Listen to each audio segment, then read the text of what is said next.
to Radio Dhoni 91.2 FM আপনাদের favourite RJ Ori. আজকেও আমি আপনাদের সামনে একজন স্পেশাল গেস্টকে হাজির করেছি, heartthrob singer Shehnan. Hi, Ori. And one more thing I would love to say, you're looking really good today. আমার একটা কোয়েশ্চেন আছে আপনার কাছে, সেটা হচ্ছে যে আপনাকে কেন চাইলে খুঁজে পাওয়া যায় না? আপনি যদি কাউকে মন দিয়ে খুঁজেন, আই থিঙ্ক আপনি পেয়ে যাবেন। So, এখন আপনি বুঝে নিন যে আসলে আমাকে না পাওয়ার রিজনটা কি আমি নাকি আপনার মন। আমি চাই আপনি আজকে এই শোতে শুধু আমার জন্য দুটো লাইন গিয়ে শোনাবেন প্লিজ। ওকে।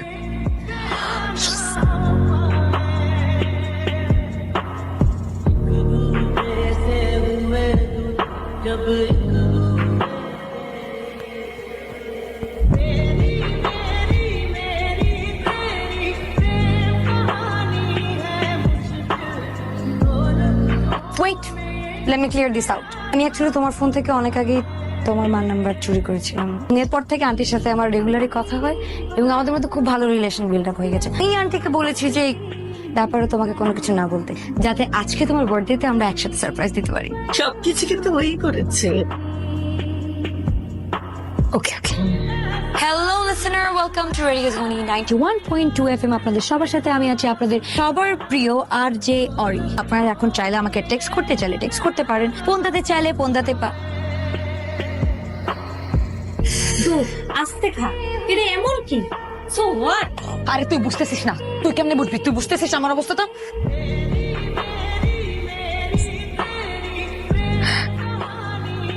সব শেষ, আমার আমার আমার ক্যারিয়ার টেরিয়ার সব শেষ, আমাকে দিয়ে আর কিচ্ছু হবে না। Ori, it's okay.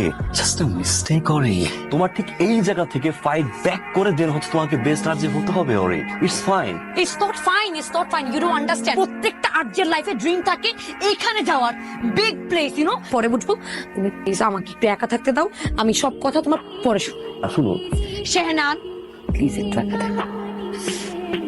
এরপরে শুরু হয় হাসিবের সাথে অরির মেলামেশা। হাসিব তাকে জব থেকে শুরু করে সবকিছু দেওয়া শুরু করে, একটা নতুন ফ্ল্যাটও দেয়।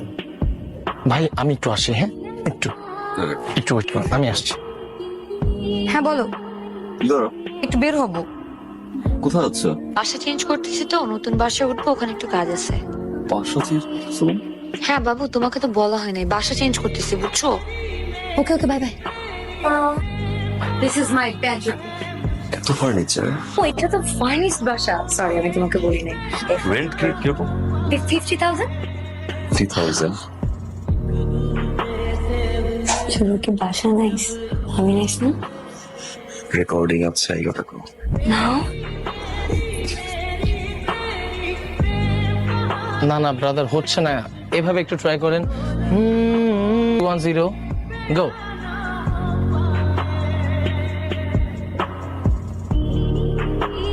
কে ফোন করে কে? আরে ওঠো। তুমি যাও। আচ্ছা, দরজাটা বন্ধ করে দিও।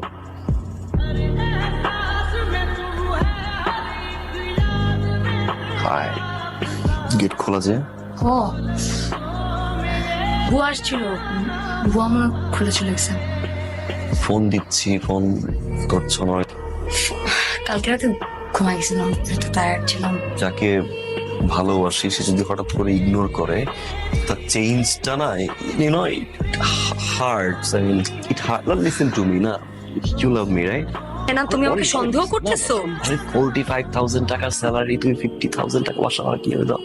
যে গ্লাস কিভাবে থাকে, একটা মদের বোতলের থেকে দুইটা গ্লাস কিভাবে থাকে? ওই তোমার ফ্রেন্ড বাসায় নেই এমন জিনিস। আরে কিসের ডায়মন্ড জুয়েলারি? ফাইজলামি করো তুমি আমার সাথে, হ্যাঁ? ফাইজলামি করতে আসছো, আমাকে তোমার কি মনে? আমি কি ফকিন্নির ঘর থেকে আসছি? আমাকে বর্ষা করা দেয় না? আমার বাপ আমি তুমি ফ্যামিলি ব্যাকগ্রাউন্ড থেকে তুমি, আরে তুমি যারা ওই দিকে চলে যাচ্ছ, হ্যাঁ? কিসের আসছে? অনেকক্ষণ থেকে সহ্য, অনেকক্ষণ থেকে তুমি আমাকে যাতা বলতেছো, আমি সহ্য করে আসতেছি। আমি কি তোমার গার্লফ্রেন্ড না? আমি কি তোমার বউ নাকি? আমি কি তোমার বউ? বলবো আমি তো, আরে ভাই আমি কখন ফোনের কথা বলবো নাকি বলবো না? আমার গ্লাস দিয়ে কথা বলতে আসছো, আমি তোমাকে কেন কৈফিয়ত দিব? এই তোমার যে ক্যারেক্টার এরকম প্রবলেম, তুমি যে এরকম করে ব্যবহার করো, তোমার ফ্যান্সরা জানে? তোমার ফ্যান্সরা জানে তুমি তোমার সাথে কোনো কথা বলতে আসবো না, তুমি এখান থেকে যাও যাও, থাকবেন তো থাকতে পারবে, যাও যাও। আন্টি কি অবস্থা আপনার? আসসালামু আলাইকুম। আপনার ছেলের মতো ছেলে যদি কোনো মেয়ে মানুষের লাইফে থাকলে সেই মেয়ের কি ভালো থাকার কথা আন্টি? আমি কেন, দুনিয়ার কোনো মেয়ে মানুষ আপনার ছেলের লাইফে থাকলে সে ভালো থাকবে না। যে এই যে দুধে দোয়া তুলছে পাতা ছেলে, আপনি যে এত সুন্দর করে একটা ছেলে বানাইছেন, সেই ছেলে যে মানুষের মেয়েদের লাইফে প্রবলেম ক্রিয়েট করে দিয়ে যেগুলো যাতে না করতে আন্টি। ও একটা বস্তি আন্টি, আর কি বলবো, আমি কখন খাই দাই ঘুমাই আমার পার্সোনাল কথা আমি ওকে কেন বলবো? কেন বলবো? আমি তোর বিয়ে করার বউ দিন কই পাইছি, এইটা কই পাই, থার্ড ক্লাস ফকিন্নি জানি একটা।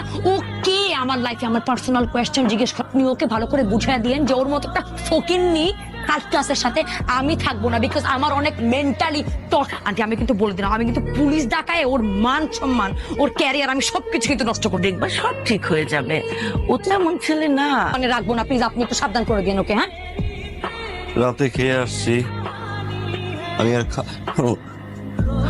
না খুব বাজে ফিল, মনে হয় আমার লাইফ শেষ, তুমি এইসব ছাই পাশ খাও না। আর খাবো না। স্যার কয়তলা যাবেন? 3 তলায়। তাহলে হাসিব স্যারের একটা কল দেন। অরির বাসায় যাবো। স্যার ওইটাই হাসিব স্যারের বাসা, ওইটাই হাসিব স্যারের ফ্ল্যাট, ফ্ল্যাটের মালিকও হাসিব স্যার। আপনি ভুল করছেন, আমি হাসিবকে তার বাসায় যাবো না, আমি অরির বাসায় যে 3 তলায় থাকেন। এই ম্যাডাম তো হাসিব স্যারের বান্ধবী। বান্ধবী মানে?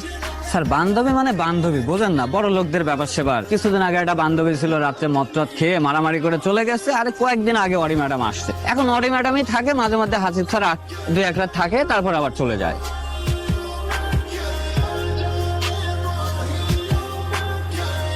তুমি আমার বাসার নিচে কি করছো? তোমাকে না বলেছিলাম আমার বাসার নিচে ভুল না করতে। হাসিবকে? আমি জানি না হাসিবকে। অরি হাসিবকে? বললাম তো জানি না হাসিবকে। তুমি একটা ছোট লোক। আমি আরেকটা মানুষের কাছ থেকে টাকা নিয়ে মানুষের মতো বলতেছি, চুপচাপ এখান থেকে চলে যাও, নাহলে মান সম্মান যতটুকু আছে ততটুকু থাকবে না, সব ধুলার সাথে মিশে যাবে।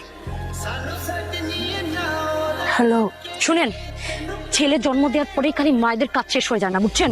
ছেলে জন্ম দেওয়ার পরে ছেলেকে ম্যানার শেখাইতে হবে। একটা মেয়ের বাসার নিচে এসে সিনক্রেট করতেছে, এর আগের বার ফোন দিয়ে বোঝাইছি, এবার কিন্তু আর ফোন দিয়ে বোঝাইতে পারবো না, কারণ আপনি আর আপনার ছেলে একদম একই রকম। আমি ওকে পুলিশে ধরায় দিব, মানে বুঝছেন, দিব মানে।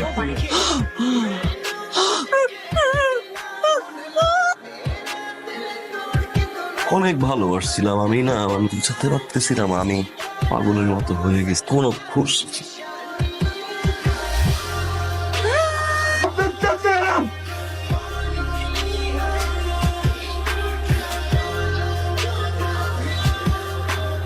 ঠিক আছে যাও, নাহলে কিন্তু আমি সিনক্রেট করবো। এখন প্লিজ যাও। আমার মারে কবরে দিয়ে আসছি আমি।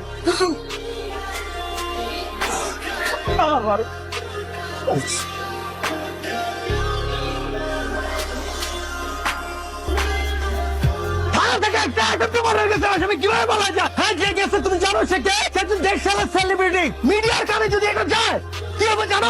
কামিল